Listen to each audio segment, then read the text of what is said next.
आदर्श शिक्षक बाबाजी सेठी श्रद्धांजलि सभा अनुष्ठित महांगा ब्लॉक अधीनस्थ बराहीपुर पंचायत मणिजुरी स्थित शहीद भवन ठारे आदर्श शिक्षक स्वर्गत बाबाजी चरण सेठी स्मृति श्रद्धांजलि सभा अनुष्ठित हो जाइछि।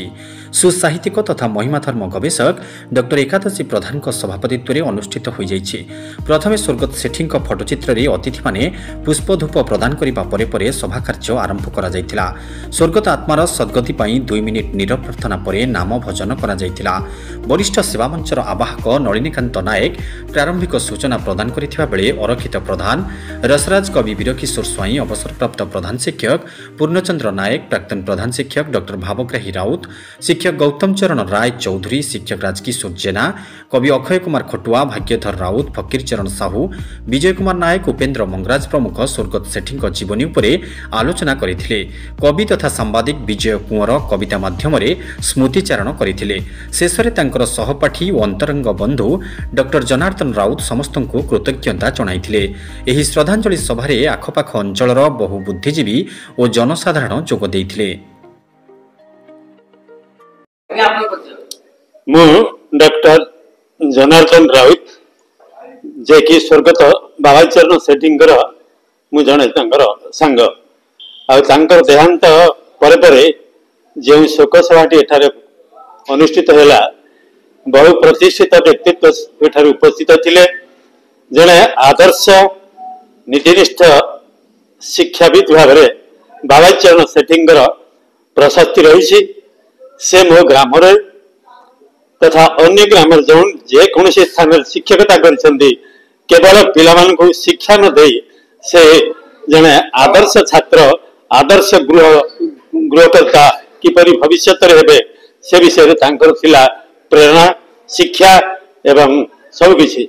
सेतभाई सेही बाबाजी चरण सेठींकर आज स्मृति चारण सभारे मु तांकर दिवंगत आत्मार सद्गति निमंते प्रभु निकट रे प्रार्थना करछि।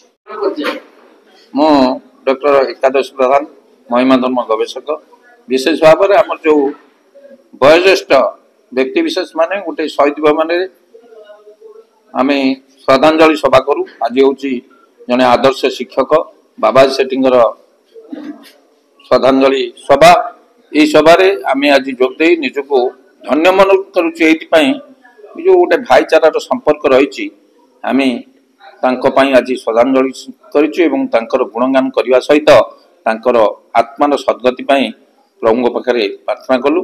तेणु जो मैंने आज सहयोग करते ये कार्यक्रम में सामिल होते कृतज्ञता जनाऊँ। मो व्यंग कवि वीरकिशोर स्वाई आज आम महांगा अंचल जड़े प्रख्यात शिक्षक बाबाजी चरण सेठींकर देहांत शोकसभा अनुष्ठित हो जाइछि। बाबाजी चरण सेठी तांकर शिक्षादान भितरे तांकर छात्र मानकु उत्तम चरित्र गठन करने पाई जो निरस प्रयास आरंभ करथिले से प्रयास आगामी भविष्यत तांको मन रखा पाई यथेष्ट सहाय्य करिवो।